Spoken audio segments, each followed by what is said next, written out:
কাব্য কোথায়? খুব আপু রাইট? জি, কাব্য কোথায়? ভাইয়া তো বাসায় নাই। বাসায় নাই? আপনাকে একটা কথা বলি, বলেন। আপনি খুব আনলাকি একটা মানুষ। কাব্য ভাইয়ের ভালোবাসা আপনি টের পাননি।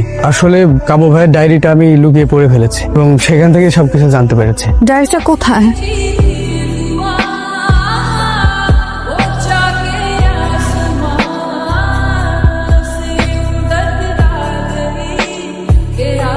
কাব্য এখন কোথায়? ভাইয়া তো রাজশাহী একটা শো করতে গেছে।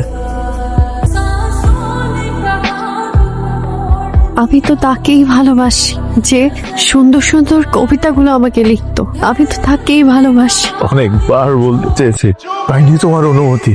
সরি। আপনারা নিশ্চয়ই অবাক হচ্ছেন আজকে আমার এই গান এই মানুষটার জন্য। এই মেয়েটাকে আমি ভীষণ ভালোবাসি, কখনো বলতে পারি নাই। ফাইনালি ও নিজেই আমাকে জয় করে নিয়েছে আজকে এইখানে আপনাদের সামনে।